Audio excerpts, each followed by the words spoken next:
Hello, hello. Good morning, good afternoon, and good evening. Thank you for turning to the I Self Reflect podcast. Today, I have a very special episode for you in store. So, I actually joined Cloud Conversations today with my one of my best friends, Harvey Banks, on it. We actually do a full podcast episode that's over an hour long, and so I just want to give you guys a quick introduction for that segue. I hope you enjoy. Please subscribe to the Harvey Banks podcast on YouTube and the Cloud Conversations, which I'll have a link up here if you're looking on YouTube. If not, the audio version is going to be available on Spotify, Apple Podcasts, and everywhere you actually listen to it. So I hope you enjoy, and let's go, baby. Let's go. I thought you was gonna start. Oh shit! I thought you was gonna No, start. I'm just playing.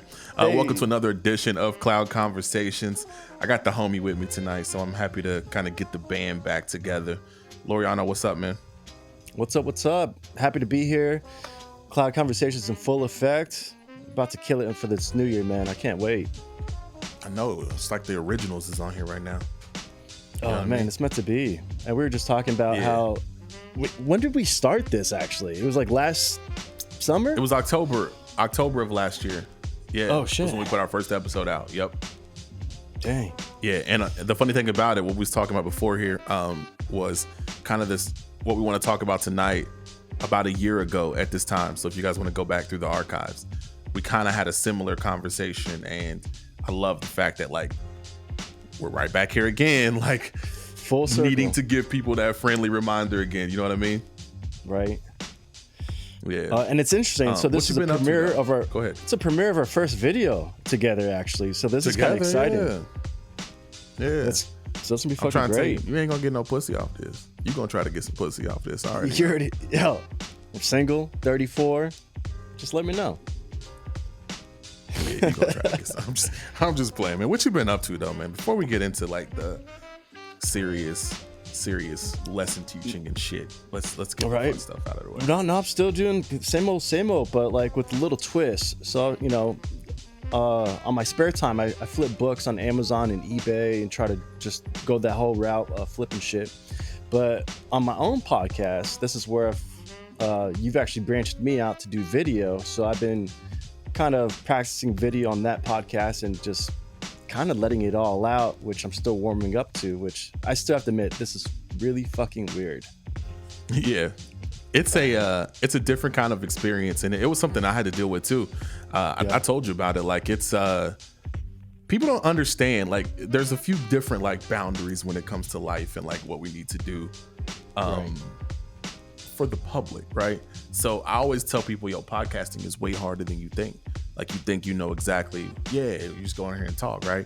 And there was times where we would do interviews and have guests on, and they would have we didn't have the video on, so it's just the audio, and still you could tell they were very, very nervous, right? The video is like that times 10. Oh yeah. You know what I mean? Yeah, so it's one of those things though. It's like riding a bike. Once you learn, you get better at it and you just get more confident at it, and then it kind of is going to become second nature. But on the tech side of it, video is such a headache. Oh yeah. Syncing up video and doing a bunch of shit, especially like when you don't have a budget to just pay someone to do that stuff for you, it gets to be kind of a headache. So I do see why podcasters and different people just kind of wait to venture into that.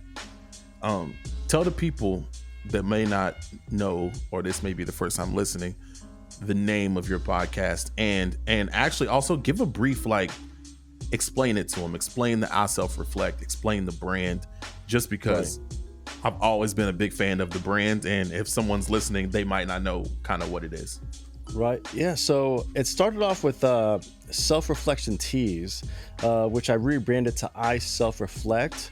And it's pretty much the positive affirmations that are a mirror image on t-shirts for self-empowerment for the self.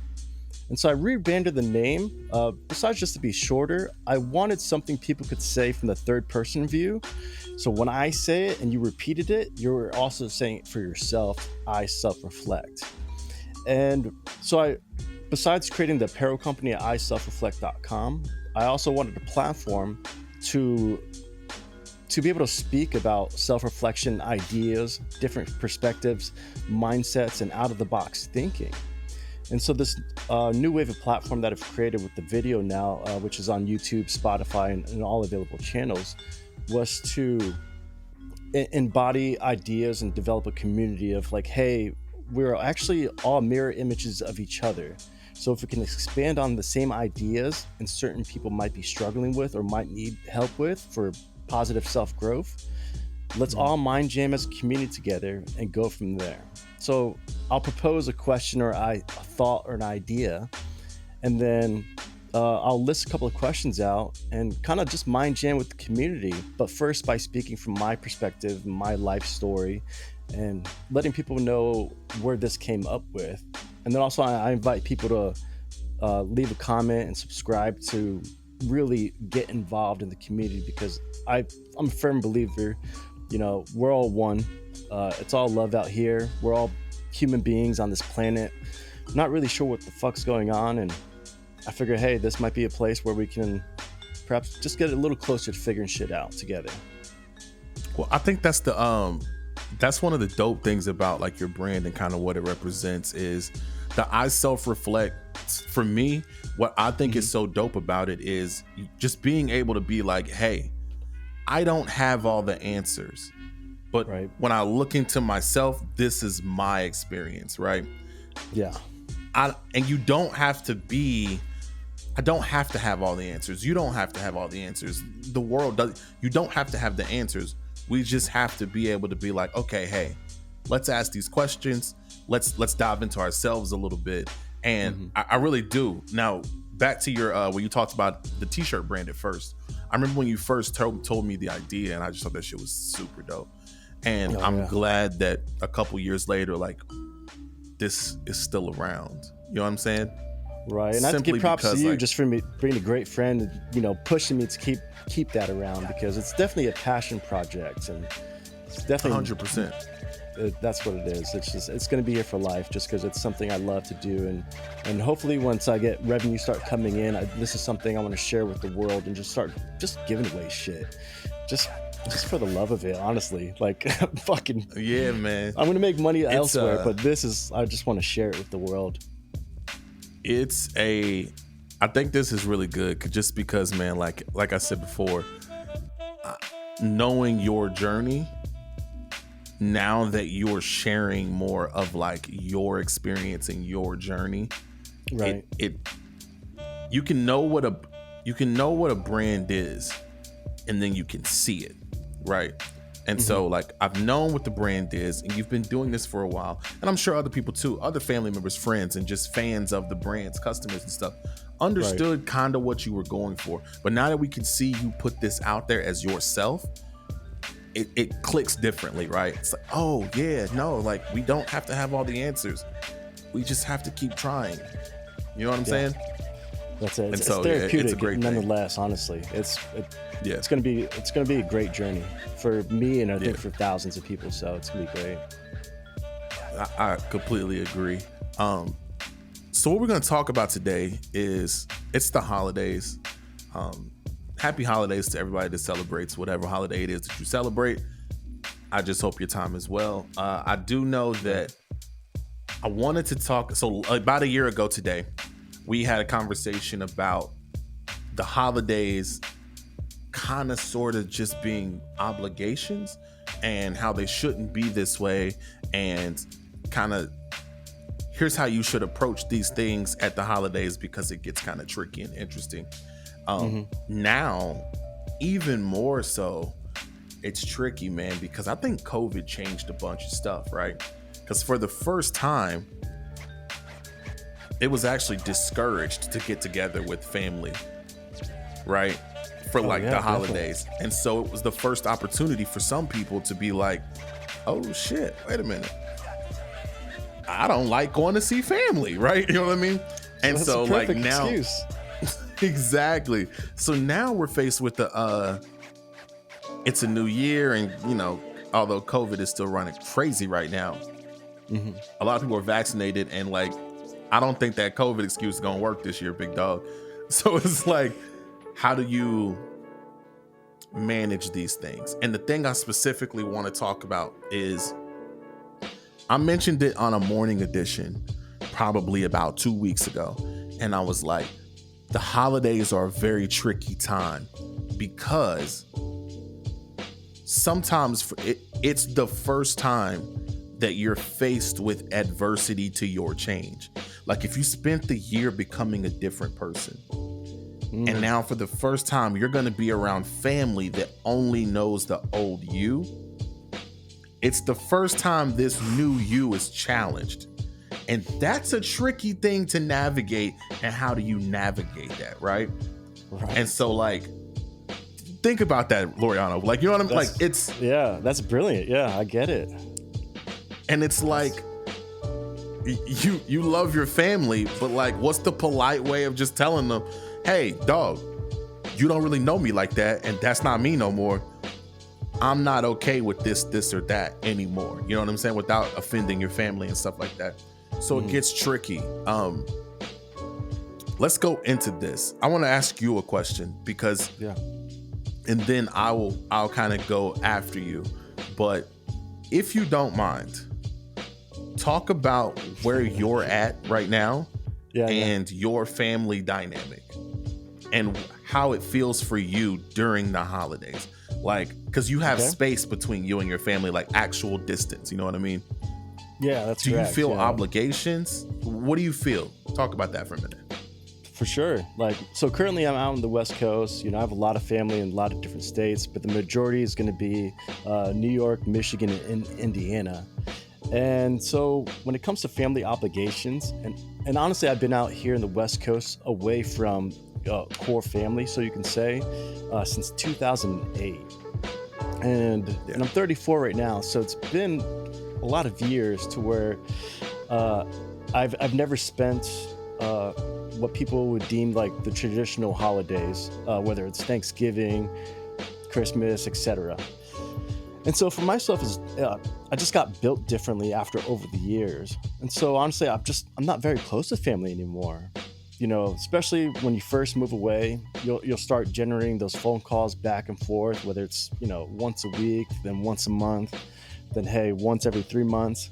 But at this point in my life, it's, you know, I don't get calls anymore. You know, I might get, here's $200, or here's a text message or something like that. So it's evolved as such over the years for myself. So there's a big distance within that. Not to cut you off, but like, I'm just trying to figure out if you're as petty as me. Does the text make you feel good or piss you off? That's a great question. It used to piss me off. And I don't want to say like, now I'm like, whatever I can get, I'll get. I think I'm at the age where I'm old enough to where it doesn't faze me nonetheless. Either more, because there's so much more to the story, at least within my head and my heart with it. So I'm like, c'est la vie. Whatever makes you happy, lets you sleep at night, it's fine. For myself, it's definitely a different story, but I'm saying if you have time to text, just give me a 20-second call. But it's hard to explain to people because they have a different picture. You're right. For me, at this point, I don't mind text messages, right? Because I send text messages to check in on people. So let me clarify what my problem with this is. My problem isn't that it's the holidays and you sent a text message to say Merry Christmas or Happy New Year or, you know, Happy Thanksgiving, something like that. My problem is, don't text me if you haven't texted me since the last holiday. Yep, I know that was gonna come up. Yeah, like, that's exactly it. I don't know why, bro. I don't know if I'm petty. I don't know what it is. That bothers me. So like, hey, if you're watching out there in the world, don't text me if it's been more than a year since you last texted me. Because here's the thing, you don't have to do that. That's how I feel. And I know it could be selfish of me. I'm aware of that, or just plain petty, like I said. Well, but fuck it. It's right now at this point, dude. It's a public service announcement, and you know. Yeah.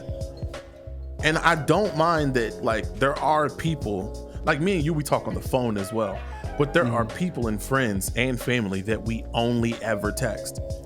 That's fine with me because everybody's busy, but they continuously make the effort to kind of reach out, even if it's not every day or every month. It's every couple months or something. Hey, yo, you good? Cool. Boom, boom, boom, boom, boom. Yes, text me on the holidays because I prefer a text message, honestly. But like, yeah. I don't want you to feel obligated that you got to send me a Merry Christmas text or a Happy Birthday or any of that. Just because, like, how does that make you feel? Like, if you only get that only on the holidays, as a person, like in your mind, how does that make you feel? At least in your past, to where you've grown to this, not pettiness, just shit, pass new my reality. ass, nigga. Right now, I'm just like, yo, listen. Right now, I'm like, hey, don't do it. It's cool. No disrespect. I get it. I just wasn't waiting on your happy birthday text because A, I'm grown. B, we're not really friends like that. And that's okay. Like, that's okay. Like, I got baby mamas that I know when Father's Day comes around, oh, they hate it because they feel obligated to send that happy Father's Day text. Right. And I can feel it through the text message, them grinding their teeth as they type Happy Father's Day. I think that's it, right? When you feel that disconnect, especially in the beginning, it sucks, it hurts, and it feels awkward. Just like, don't make this awkward for both of us. Either just don't do it or just do it more often. But it's like, I don't want to do something or be okay with something based on somebody else's feelings. So it's almost like I already got hurt years ago and realizing, oh, wow, like either you forgot my age, forgot it was my birthday, like that shit went out the window a long time ago. And so at this point in our lives, we're trying to say to the whole fucking public, it's like, doesn't matter. Like, just don't do it. Like, I'm with you there. Beyond hurt. That shit just solidified. We've grown. We found love in other places. So from my own personal side of this, I want to shift it just a little bit, right? And so as you become an adult and like you have children and things like this, and you have your own family inside your household, there's a battle that happens between you and your customs or traditions and then your family's customs and traditions, right? So like, I want to put the public service announcement out there to young families. You have the right to do whatever it is that you want to do on holidays. If you want to open all your gifts with your kids on Christmas Eve, you can do that. If you want to wait until Christmas morning, you can do that. If you want to not go to the Christmas party because y'all are just baking cookies at your house, you can do that. A lot of people feel obligated to have to go to this person's house and that person's house and that person's house. What's really important is the traditions and the things that you do inside of your own home. And when you're young, that's very difficult. Like, say you're 30 and you and your wife you got your first kid, right? And so it's like, or, you know, the kids are 5 or 6 years old at this point. So for 28 years, you have been going to your mother's for Christmas Eve because they have a thing and that's everybody goes. But like, now you got a wife and a kid and y'all kind of just want to do your own thing, right? Your mother is going to see this as a major betrayal, right? Because that's the way that they are. What I'm saying is stand firm in your, hey, I have to put my family first. This is how we want to do things. And then we'll adjust and come and do the things that maybe you need us to do or want us to do, you know? And that's okay, because at some point, you have to take control of your happiness, right? Right. That's what I was going to say.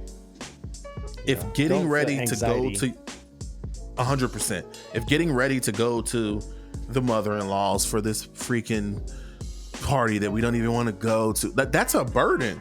Fam, why are you doing that? This is a happy time. You shouldn't be doing anything during the holidays that you don't want to do because you feel obligated to. I think I took a long way of getting to that point. You know what I mean? No, I totally knew what you were going to as well. And like, I pictured it there from my past as well.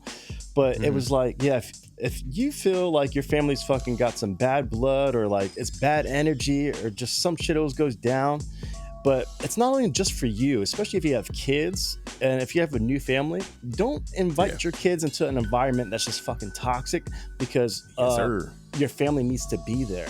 Sometimes your kids don't need to see that shit.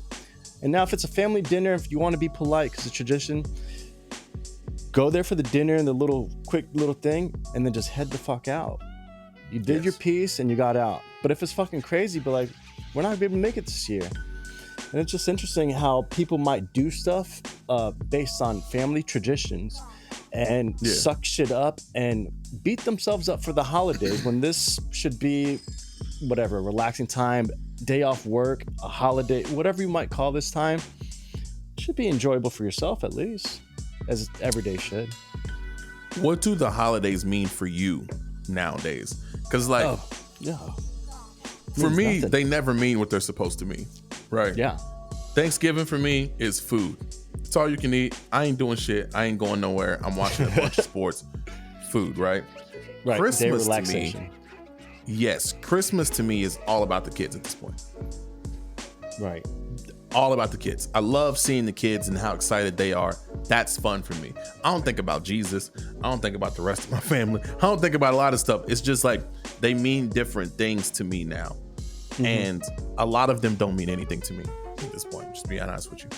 What about for you? Like, as you've become an adult, right? Yeah. Like, do you have a Christmas tree up in your house right now? No, I don't have any Christmas lights, Christmas trees, nothing. Yeah, I didn't think so. I had to ask though. Yeah, but it's been like that for years. And like, I might be surrounded around people over the years who wanted it. And I'm like, go ahead and do you. Like, I don't give a fuck what you need to do. You know, light some candles, pray, whatever tradition is fine. But yeah, for holidays for myself, I pretty much have no traditional tradition that most people do. But for myself, which I was going to talk on the podcast later on, but I'll talk about it here, I actually do my own ritual. And this definitely stemmed from early years of being disconnected with family so much, because for me as a little boy, it hurt me so much, that disconnect, because all I wanted was to feel some extra love and to feel special, part of a snowball family, like this tight-knit thing. And let me give an example of that after I tell you about my ritual. And so from there, like, honestly, I'll buy a 6-pack of beer and I'll buy 2 blunts. And when Redbox was popping off before all this online Netflix and stuff, I was over to rent 2 movies, and then I would take a bubble bath. So I turned holidays into like this ultimate self-care day. What I wanted when I wanted. Although, you know, drinking and smoking is definitely not ideal for your mind and your body and your spirit. But for me, it was definitely a way to escape the tradition of, hey, you're supposed to be this way. And so what I did, I'd hit the red button and I was like, well, I'm a rebel. And as a 20-year-old kid, this is what I'm going to do every single holiday. What do you think that's rooted in, though? You think that comes from... So, okay. Were you confused? So, when I said go into your family stuff, like, you were adopted, right? Yeah, I was adopted at the age of 8, yeah. So, did family-style holidays ever bring up any kind of confusion or questions for you? Like, when you were a kid, you know what I mean? Yeah.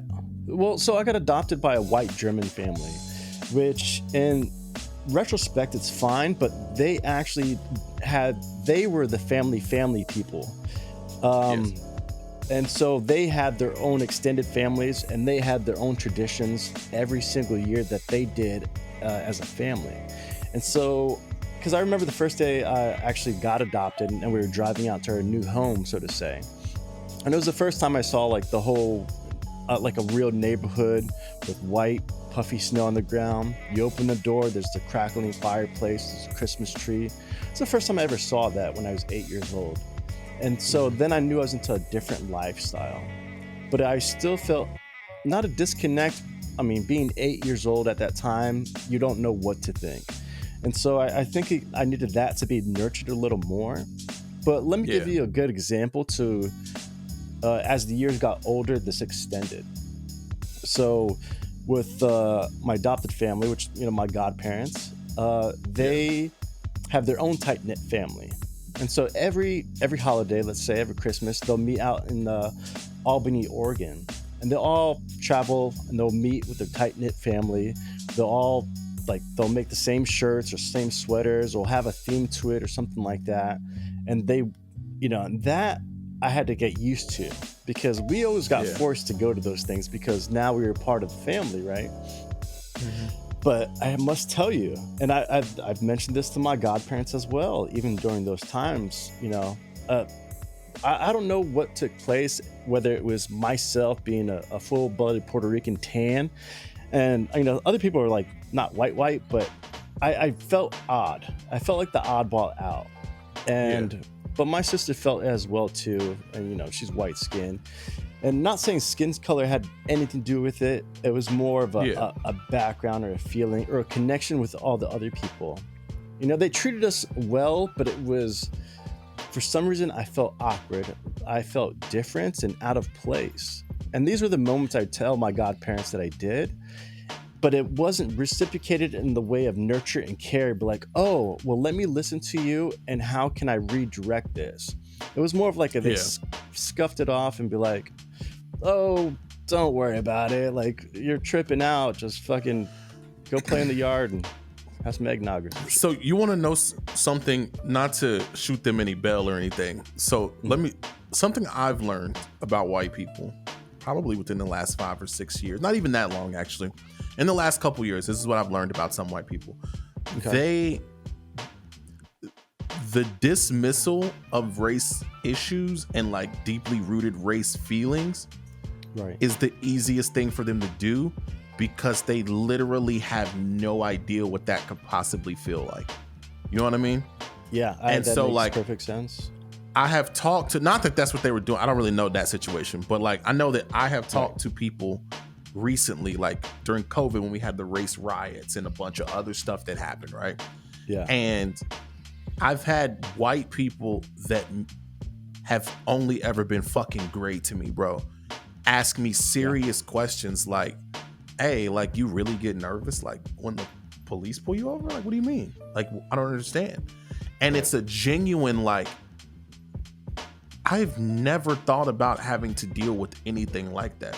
So that feeling that everyone's being nice to you, but you just feel different because you're darker, they're never gonna understand that. But me as a black person fully understands that. So I walk in the room, and if I don't know you and they're all white, I'm gonna find you, because we have this thing that feels the same. Kind of like how we met in high school, right? Yeah. Walked in and there was a bunch of white people in you. In Indiana. And I was like, okay. Yeah. A bunch of white people in you. And I was like, yeah, I don't really know about them. I fucks with him though, because like, I don't know if he's Puerto Rican or what, but he's brown. So like, it just feels safer over here. You know what I mean? And so I think it's not to get off on a race thing, but that's kind of where you took me with that story. I didn't mean to cut you. I probably completely derailed you. But that's an interesting perspective, and I actually didn't quite realize that, because, I truly believe we're all in this together. But I'm saying from a family point of view, and from what I felt as a little child, I felt displaced, and I reached out trying to express my feelings of discomfort and out of place, and I didn't know how to pinpoint it. And I was like, where's this coming from? And then by reaching out, I didn't get any I didn't get that one-liner perhaps I needed, like the answer or something that made me feel comfortable or something like that. And ever since then, imagine had you said that at one time, like, hey, I don't feel in place, and Andy would have just been like, hey, me too. Like that would have made me feel at home. Honestly, right? Just think about how those words would have been like if he'd have been like, hey, yeah, me too. Yeah, because you don't really know what that means, but like it feels good, right? It felt good. Even if he was lying, and if he just did it for me, I would have been like, and then he just says like this or something. I'm like, And one thing I don't know what this means, but yeah, exactly. Yeah. And that type of level of like philosophy, psychology into a little boy's mind pays dividends in the long run. And as far as I recall in my brain, I never got any of that. And they might scoff at this, but fuck, it's my truth. And it was one thing. Yeah, and one thing was like, in my mind, thinking over the years, and it was like never holding grudges. I was like, well, especially after talking to you about family, we realize we can come to peace at terms, and we're like, it's okay to not be as close with his family just because they're deemed family. It's okay to like, hey, thank you for doing your part, and it's okay to go our separate ways. But one thing that always stuck in my mind that I wish, I think I did mention on a recent trip I took a couple months ago to one person, and it was like, man, you know what? Even though we were adopted and like we were your children, it'd have been so nice to encompass our little family group to make us feel important and special as a little collective unit as a whole, as what I would think everyone does, at least when you have your own children, is to do something special for us. Not just have our own Christmas, which we have had in the past, but it's like, so they do this family gift exchange, right? And it's every year. They draw names out of the hat in their whole collective family, and they include us. And so every year I get a text message, hey, you got so-and-so. And that's it. And they say the rules are like a gift up to $25. You'll send it close to Christmas time, and somebody will open it, and they got this family exchange gift. I'm not even that close to family, dog. And so it's like, especially after all these years, I've tried to mention, like, please stop including me in this, because, you know, I have love for everyone, but I'm so disconnected. It doesn't make sense to get a gift when everybody posts it on a private group and say, this is what I want. It's not even special to me. But now if that core family that I was already adopted and built into, if they were like, hey, just us 5, let's just do a gift thing with us, I'm like, that I'd feel more included there and more special in a loving way to do that. No text message needed. So for me, I just feel like everything that I do, I want it to be out of love or not at all. So like, this, what you're explaining sounds like obligation. And if it feels like obligation, I don't want to be a part of it. And I don't want do you get text messages from any of your family members? Exes? Just of saying like, hey, the remembrance, hey, I love you. Just wanted you to know that. You ever get those messages? Never. Yeah. Never. Well, I get them, but when I get them, and they're always sporadic, and I can feel the sense of saying, hey, somebody's feeling bad about not reaching out either a long time ago or frequently, so they're going to text me they love me. And I think I did once, but usually I just don't respond because I don't know how to. But my response is, I don't know what love means anymore. It's like, tell me what that means from you to me. And they might say it's unconditional or this, that. And I'm like, well, whatever your reasoning is, I don't feel it. Yeah. And so there's just a huge disconnect. And it's just interesting. Even unconditional, it starts to rub me the wrong way. Bro, and that isn't that like a safe word these days, isn't it? Oh, man. Because it's like, no, it's not unconditional. Because like, there's conditions to this shit. Like, no, think of it, bro. Fuck that shit. Like, there's conditions to this shit, because like, you don't have to continue to love someone that doesn't love you back. You don't have to continue to love someone that mistreats you, doesn't appreciate you, doesn't respect you, or doesn't understand how to process your level of love. You can't do that. This shit ain't unconditional. You gonna have to work just as hard as I do. Like, again, another derailment, but that shit bothers me when I hear unconditional, because I'm like, what exactly does that mean? Unconditional meaning I can do anything and you still got me? Because that's kind of crazy. Yeah, because I've done a lot of crazy shit, and a lot of people haven't gotten me in the past when I've done crazy shit. They ain't got me yet, so I don't know. I don't know.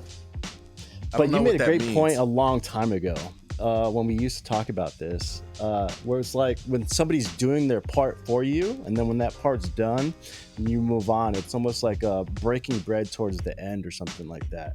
For myself, that's what it felt like, where it was just like break bread, wash the hands, and now we're in this awkward stage of like, well, let me send the occasional $200 every Christmas, and or the random text message to remind you that I love you.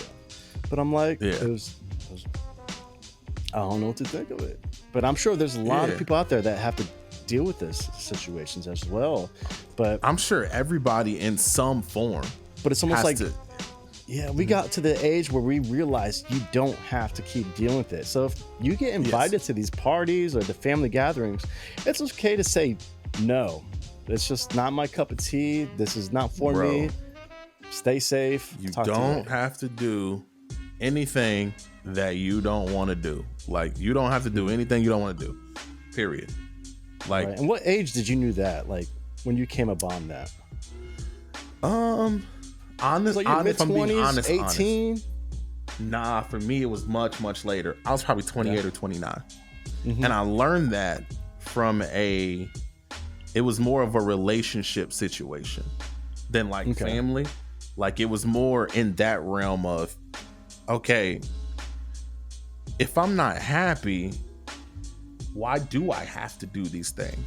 And it's like in the relationship, she was like, well, you have to do these and that, because like we have to go here, we have to do this, and you're my boyfriend, you have to do this. And I'm like, wait. I don't have to do anything I don't want to do. Now, there are things that I want to do for you because I love you. That's where my obligation stops. I don't have to show up at your mama's house. You see what I'm saying? Like, that don't got nothing to do with me. Your mom's is cool, but like, I'm not in a relationship with her. I'm in a relationship with you. Right? So like, I don't have to do anything. And that's kind of where it started for me. And I had a relationship end because of kind of that stuff right there. And so once I was by myself, I got to kind of explore that more. And then like, it led me to my form of thinking of, I feel like I can do anything because I mastered the idea that I don't have to do anything I don't want to do. Right. Sometimes it's very difficult. It sounds like a simple statement, but sometimes it's difficult and it has consequences. And you have to ask, am I willing to pay the price to do what the fuck I want to do when I want to do it, and not do stuff I don't want to do? And sometimes that price is money. A lot of times that price is relationships, friendships, and how you're dealing with family and perceptions of you. But if it's the most important thing, it's the most important thing, because it's also what gave me everything I need to feel like I can come up from anything. Because I'm only 4 years removed from being homeless in this very city that I'm living in now. Working at a Urban Outfitters at a mall just down the street from where I live now, and sleeping in the top of the parking garage in my car. That was 4 years ago. Yeah. It's not that long ago. You see what I'm saying? Oh, yeah. And I did that because I said, I'm going to start making decisions that I want to do. And so far it's worked out pretty well. And during that time, I've been called crazy, lazy, psychotic, selfish. What are you doing? You're a fucking idiot. You're going to mess this money up. How are you going to work for yourself? How are you going to pay your bills? You need to just get a job. Bro, it's been everything. And I've been like, okay, cool. I'll eat that. I'll be crazy nigga if that's what y'all need me to be. Because one day soon, it's going to start to be like, oh, and they're going to have to be like, that's what he was doing. I see the vision now. And you're not so crazy no more. You know what I'm saying? You know what? Because I think that takes a lot more effort and work on somebody else's part. If they really love you like that, that they really have to go into your world and really know who you are, rather than the perception of who you are, especially being some fucking 8 to 15-year-old kid or some shit. And they're like, oh, aren't you still the same person? It's like, right, bitch, mid-30s. Like, you know how much has changed? That was a half a lifetime ago, literally. Like, what are you talking about? Yeah, it's just it's a fucking trip. And so yeah, like, man, I completely understand that shit. Like, it was where I was leading to with that too, with the doing what I want, it's empowerment, right? To know that if you want to change, you can do it whenever.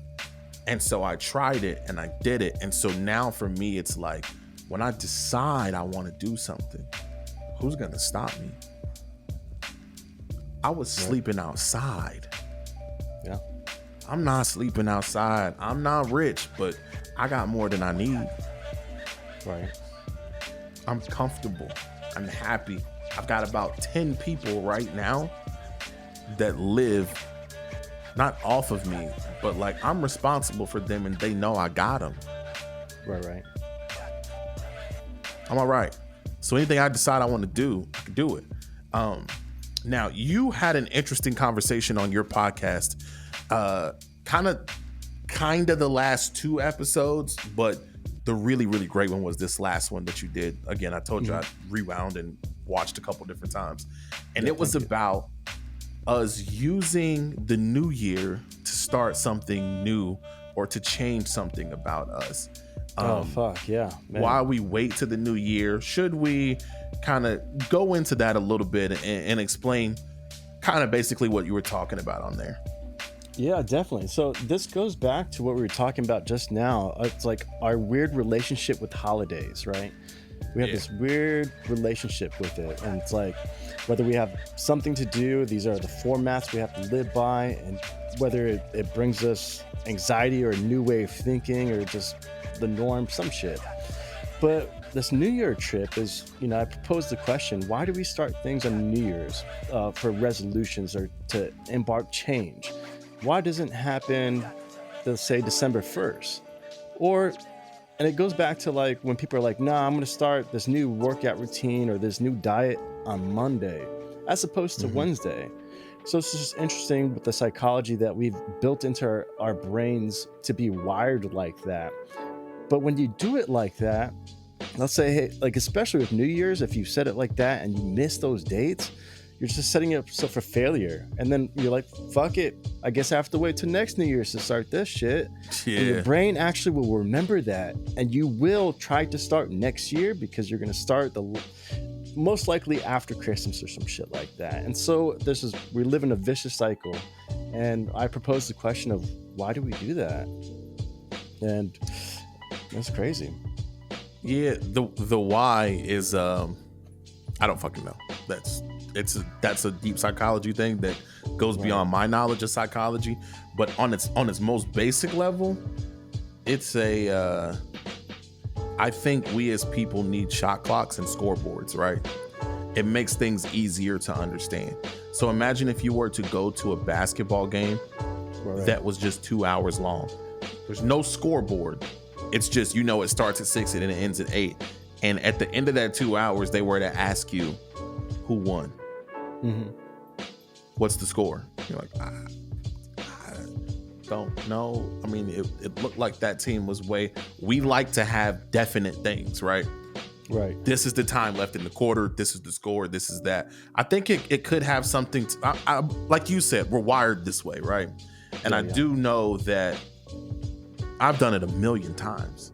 Oh, same here. I can't start a diet on a Wednesday. Like, you know what I'm saying? I'm like, doesn't feel right to start on Sunday.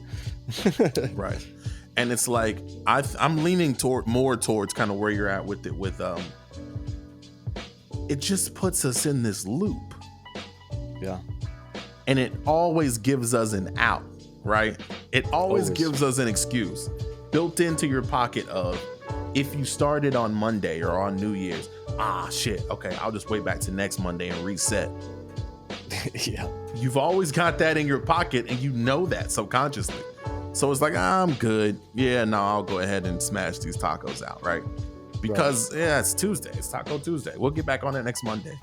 Or anything. And it's like the willpower it would have to take to start something on January 1st and still be doing that shit on December 31st is wild. Yeah, that's it. That would be next level. Bro, our time management's all skewed and fucked up. you know? Yeah. We don't know how to dictate time for ourselves anymore, because time is, besides being an illusion, it's like, remember the quote, what do say? Cat Williams, right? Do you remember the quote he said about that? It was like, we don't have this illusionary 24 hours in the day, you know? Because most people are working for 8 to 9 hours a day, and then you probably sleeping for 8-9 hours a day. What are you That's left 16 with? hours right there. Yeah. And so it's you're left like, with maybe 8. yeah, exactly, if that. And so after and then if you're not focusing time management within just an 8-hour period of hard dedication work, or at least for your own growth or your own passion or love, fill in the fucking blank, time will pass by quick. And then people are like, man, it's like, it's Friday already? I thought it was fucking Monday. And that's how it works, you know? And so I think we have to view time differently, because I get stuck in the same fault as well, where I'm like, where did the time go? And it's only a self-reflection period to where I'm like, once someone says that just says, I'm bad at time management. I'm using my time poorly because I forgot what day or time it was, unless I'm hard at work. Unless you just really get some shit done, but it just doesn't seem to be the case for the majority of people. And I think we're just stuck in this vicious cycle. The high majority of people. I'm gonna suggest a book for people that's like really fucking dope, and it's made me think about this stuff differently, right? It's called Atomic Habits. I'm sure you've heard of it, right? Yeah. It's like, you've got a million fucking books over there. You probably got that shit somewhere over there. But like, I don't, but go ahead and suggest that. The idea of Atomic Habits is you can focus on being 1% better, because 1% better. And in the book, it's great because it gives all of these great fucking references to like sports teams too, to make it super easy on like how a sports team, they went through the analytics, right? And like, they were like, hey, the goal shouldn't be make the playoffs. The goal should be figure out where we were this year. And what if we get 1% better at speed, 1% better at power, 1% better at this? And the compounding of those 1% betters makes you just so much more better. And I think that would be a better way to look at change as humans, right? So like, it takes the pressure of the day of the week or the time of year out of it. Right. Every day I want to wake up and get 1% better, because that 1% is just going to continue to compound over time. And you're going to look up and it's going to be like, holy shit, it's been 20 days in and I'm 20% better. Think about that. Oh yeah. That's a win every single day. It's Atomic Habits. It's a great book. I think everyone should read it. If you're like me, then the reading is a difficult thing. Audiobooks are amazing. Yeah. Yes, it's on Audible. I listened to it on Audible. I'm gonna give it another run through here soon, just because there are some great stuff in there. And then I found a YouTube page that like breaks down these books really cool with animations. I'm gonna see if I can find a link. I'll link that because it's so good. But yeah, I just think I think that's a better approach to it, because I think it's safe to say the New Year's resolutions don't work, right? It has like a 99% fail rate. Hey, don't work, dog. It's an illusion. It's not real. And you know, if I want to take you where I need to take you, I'll just tell you that maybe time is an illusion. Right. Maybe it also isn't real. Is this why people always say just live in the now? Because that's kind of like the macro version of what you stated in that book. That's like the hey, that's what stuff. I used to tell. That's what I used to tell the girls. What's that? Live in the now? Hey, no, just don't worry about that. I don't want you to think of me like, what if I just let you do this the first night? What would you? No, don't think about that. Just live in the right now. That was my go-to. No, that shit was my go-to, bro. I don't really think about stuff like that. I just live right now. We got this moment right here, right now. All right. 8 kids later. Bingo. But hey, my data says it works. My data says this is a successful method, okay? Fuck, you're right. But you were probably gonna say some, enlightening shit. Please get back to that. No, I just when you suggested the book, it made me think of this one book that I read. It's brilliant. It's called The Power of Habit: Why We Do What We Do in Life and in Business by Charles Duhigg. And so this is definitely going to be mirror image because it's not one of my t-shirts. So fucking just look that up, The Power of Habit. But this is what the cover looks like, and it's fucking brilliant. It's going to change a lot of you motherfuckers' lives, and it's a step. Just go from there and give yourself a Christmas present or a fucking New Year's resolution present. Remind me, if I don't automatically do it, remind me to link that book in the show notes as well, because I want to leave people with some resources today. This is going to be good. Oh, another good resource you can have. Talked about it for about 2 weeks now. Really good book. I'm not going to link to it because I don't get paid for that, but y'all can find it. Y'all know where y'all can find it at because he's pretty popular. I heard this Will Smith book is good. So, if you're looking to make some changes, there are some great stories in there that teach you some great lessons about maybe how you're approaching doing some of these things that you're wanting to do as well. Nice. Actually, I just downloaded the audiobook version. I'm really excited to fucking read that as well because I've heard mixed reviews, but after talking to you about it, I'm fucking jacked up. It's gonna be brilliant, especially from his perspective and him being sincere and keeping it real. I think it's going to be magical, just from a life point of view, from somebody's own autobiography. I had a question for you. How are there any things that, because whether you believe in the New Year's resolution thing or not, the climate forces you to think about things around this time of year that like, hey, I want to be better at this. Whether it's I'm going to start on New Year's, I'm going to start right now. Yeah. Are there some things that like you want to be better at going forward? And do you have a personal plan right now of like, okay, this is what I want to do, and I'm going to try this to get there? So it's yes and no, because so for like the long-term vision, I do, whether that involves money, business, relationships, my own personal growth, because I still smoke cigarettes and I still have a beard occasionally. And so I know these things are like toxic to my body, but the way I want to answer this to kind of flip-flop or go to this is this whole New Year's resolution shit. And because we've talked every New Year's and we've like, yo, dog, this is our year. This is it, right? And for some reason... Yeah, we didn't have 15 years that we've been saying this. Yes. Exactly. Facts. And for some reason, it's tapered off. So if we've gotten to look at ourselves, we're like, yo, where did I go wrong? Or where did I stop the wheels on the bus from keep going? And at least for me, I've had to like really look at the mirror, and I've really fucking looked at the mirror. I got a big ass fucking mirror right here. I've really stared at him like, what are you doing? What do you want to do? And I've come to the solution where I've talked to you about, we're like, damn dog, like, am I scared of success? Like, I want to be financially free, but am I scared to get to that point in that vision in my life? And so all these little stepping stones to get me there, because I can see doors opening up when I do certain things. Sometimes I'm just like, I'm not ready for that. And so I'm not sure if things come to you when you're ready, because I think they do. But at the same time, when I'm ready, there's something in me that's just not ready yet. And it stops me. And so it's a catch-22 statement, honestly, because I have all these things lined up, I think just like the majority of the populace, but then something stops us from there. And so that's something that we have to deep dive into and really figure out, because it's a trip. Because even if somebody handed me $1 million, I'm not going to be scared to fucking take it. I'm like, well, thank you very much. All my dreams have come true. I know what to do with this money and break it off into investments and make sure You're not going to sleep that night, though. Oh, no, definitely not. No, I'm going to take the longest walk of my life. And I'm really going to talk to myself, like, in everything. I'm talking about the trees. It sounds crazy, but if someone were to give you $1 million, you think you felt anxiety before?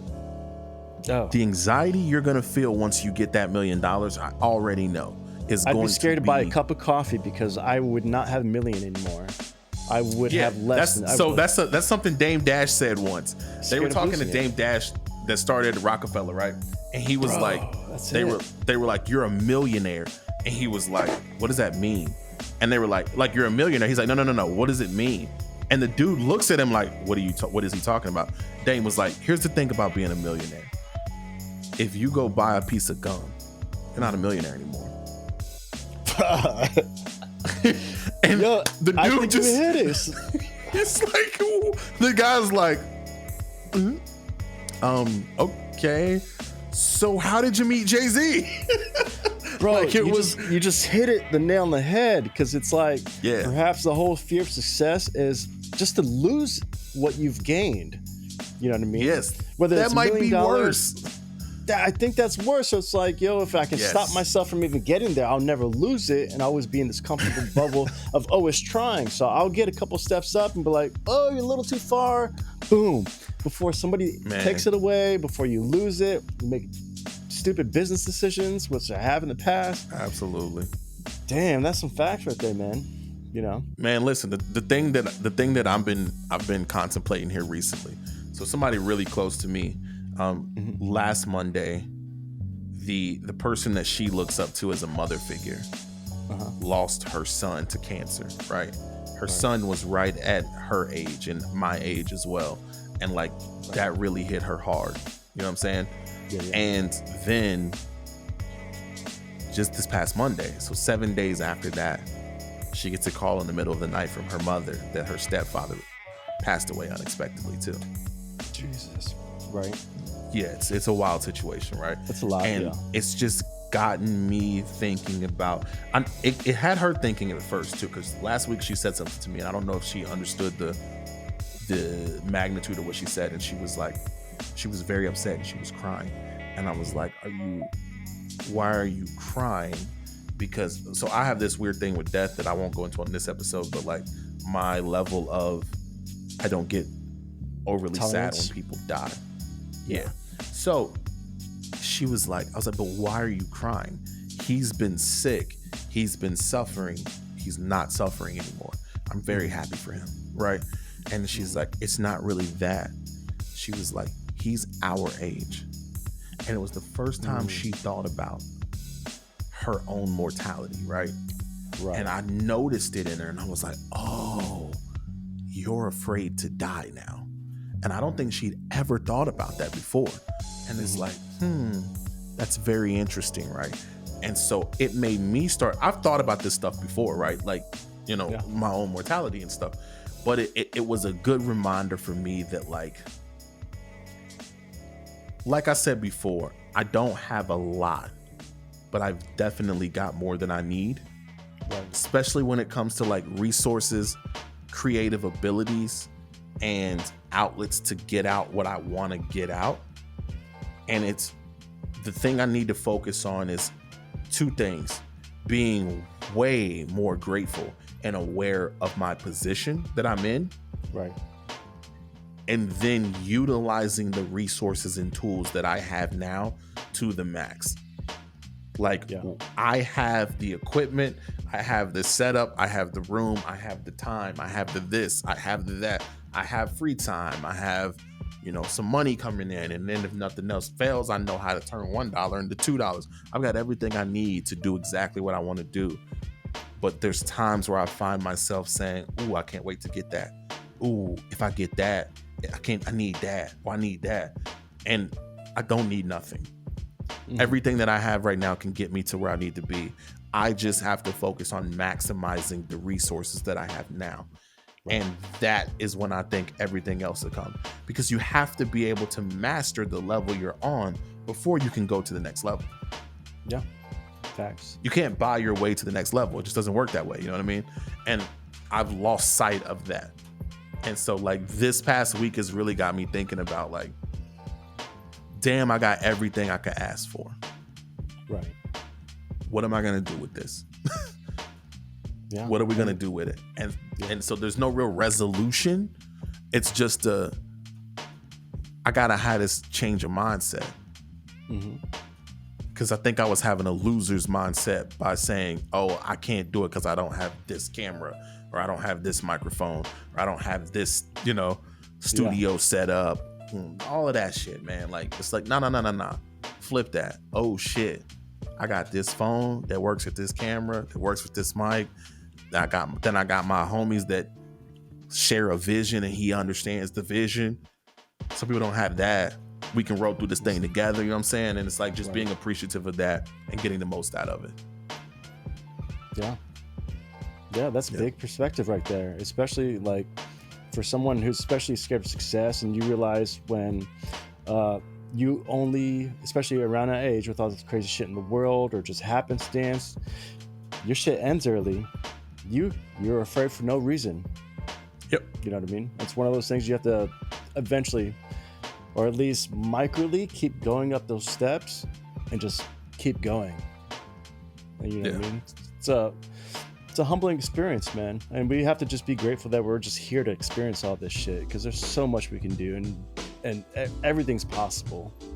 And it's beautiful. Yeah. And so we have to dig deep inside ourselves and feel like, what is this scare tactic that we're embodying ourselves with? And then we have to just pull it out and look it in the face and say, fuck you, and keep going. And I think the persistence and focus will get us there. So it's going to work out. 100%. So, I mean, just to tie a knot on this thing, like when it comes to the holidays, my only advice to you is to don't do anything that you don't want to do. And again, I know it sounds simple and I know it sounds elementary, but you got to master that stuff first. Master the elementary, the basics of, hey, I do what I need to do. I do what I want to do. Be grateful for what you got and make sure that you're maximizing the level that you're on now. And then you will automatically advance to the next level. Loriano, any words you want to leave them with?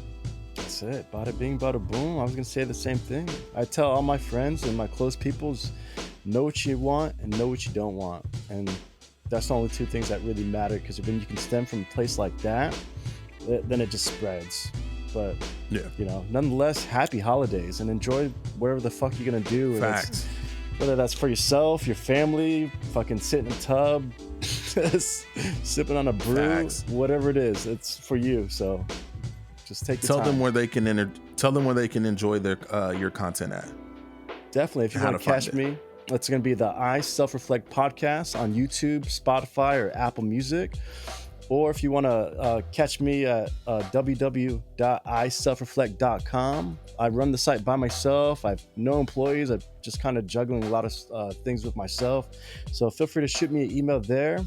Or if you just want to hit up on my personal shit, it's on Instagram. It's 11 Loriano 11, and fucking reach out. I'm a cool ass dude. Whether you fucking feeling anxious, lonely, I'm the type of person, dude, that'll just fucking listen to you and just talk shit. So. Blessings. All right, you guys know where you can find this show at Apple Podcasts, Spotify. On Spotify, I need you guys to do me a favor though. If you're listening to this on Spotify, and even if you're not, I need you to go to Spotify, find Cloud Conversations, and give it a 5-star rating, because they have a rating system on a 5-star rating. My man Bomani Jones always says, I'm asking you to give me a 5-star rating. If you give me 4 stars, I'm inclined to believe that you are a hater. So I'm going to borrow that for this episode. Give us a 5-star rating, because that helps tell these big time tech companies that this is content that you would like. If you're watching on YouTube, I need you to like this video, comment, and holla at us, and let's have conversations in the comments. Also, subscribe to the page. There's going to be plenty more to come, especially with both of us. Head over to his YouTube, head over to his Spotify pages for his I Self-Reflect podcast, and do the same thing. Happy holidays, and I think we're good here. Peace. That's good. Peace.